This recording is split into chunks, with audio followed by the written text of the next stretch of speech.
What is up, guys and girls? Hurricane Liz here, ready for the Walmart income report for October. And I'm going to show you the results for 3 stores in general. Remember, we had a brand new store as of mid-July and 2 age stores. So we're going to see how each and every one of these stores did for the month of October. Remember, this is the first month in Q4. Did they overperform? Did they underperform? What in the heck did these stores do? Well, you're about to see that and a heck of a lot more. This is going to be short, sweet, and to the point. I'm super fired up for this video. I hope you're fired up. Let's do this. All right, so before I do get into showing you what's happening with these stores, just remember my email address is below. In the event that you either want to try to do one of these stores yourself and you need to talk it through, and or you want a full-on service automation company that handles everything for you from A to Z, I will jump on the phone and talk about all that with you. So again, email is below in the description box, but let's jump into store number 1. And you know, this is the brand new store, so there's really no need to jump into this particular store.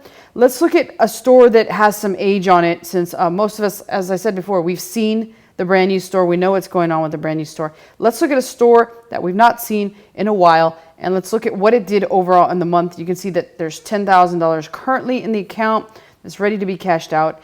And let's have a look at what the numbers are for this store. Here, if we take a look at the last 7 days, it's at about $5,300, which is not really like a lot, but again, I talked about some of the problems that some of these stores can have moving forward, and that is just the scalability for this particular model, since you have a person physically repackaging every single package that's ordered. So it does take a lot of manpower, and sometimes you got to finesse this. And so this store totaled out to $27,000 in total, so it's averaging about $1,000 per day, which is pretty good. Over 920 orders or 900 units that have been repackaged with an average sale price of $30.79. Going into Christmas, how does this look? Well, again, like I said, it's going to be up in the air as to how well these can be scaled. This is our full first on Christmas where we handle multiple stores at once. And that is the very reason that we're not taking on too many stores at any given time. Remember, that's one huge red flag when you are interviewing one of these automation companies, is make sure and ask them how many stores they take on per month that are brand new. You don't want to see anybody over 5 to 10. That's because beyond that, it's kind of hard to tell what's going to happen in terms of scalability and how you can handle the manpower required on these stores. So with this particular store, $27,000 on this one. Let's go ahead and take a look at another one. So store number 2 already has 14 orders. That's looking pretty good for that particular store. But if we take a look at the last 7 days, 6,700, which again, this one's on pace to do 30K. And that seems to be a theme. They're doing anywhere between 30 to 60K we've seen in all these stores. But more or less right now, 7K on this particular store. Let's look at the last 30 days with this one. The last 30 days, about $31,000. So also averaging on or around $1,000, and over 969 units that have been received and then repackaged, again, physically by a real person. So again, this is the problem that this store and all the other stores are going to have with a scalability perspective, in that a person has to physically repackage them.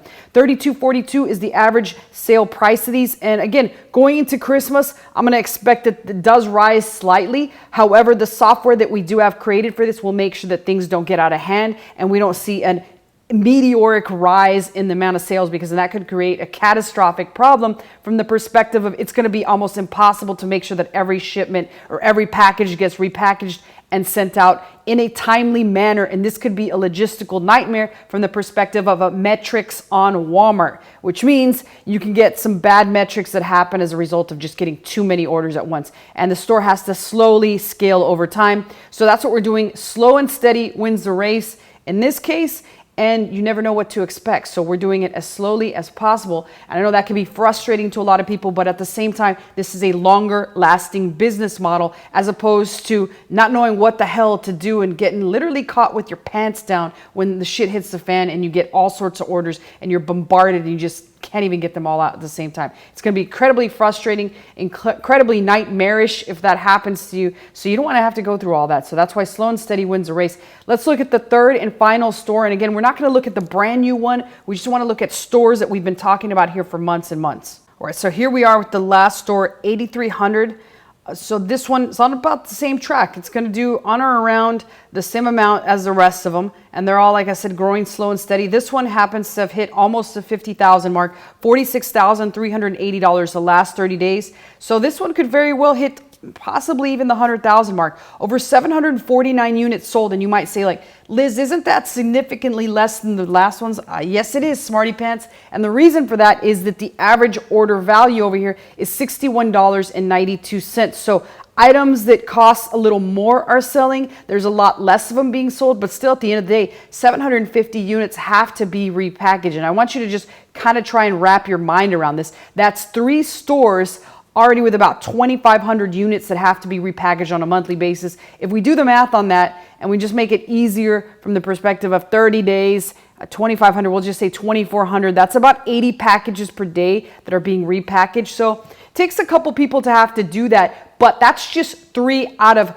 30 or more stores that we do have and are growing by an increment of about 5 to 10 a month. Again, like I said, that's very key there, growing slow and steady and making sure that no one store sees a tremendous amount of growth, because this could create a logistical nightmare. So that's pretty much how each of these 3 stores did over the course of the month in October. And again, we'll continue this income report each and every month. However, just keep in mind that I do show the brand new store that started 2 weeks ago. I try to showcase that at least once a week so you can see how this store grows week over week and kind of give you guys an indication as to how it would happen if you got your very own store, which again, my email is below in case you want to talk about managing your own store. There's a couple things that I talked about in a video last week. The 2 things that you absolutely need in order to manage your own store. One is a store. So you need to have a store. And the second is a residential address that allows you to collect all these packages. Because, I mean, let's face it, this store has 800 units. Let's just say 900 for the sake of ease.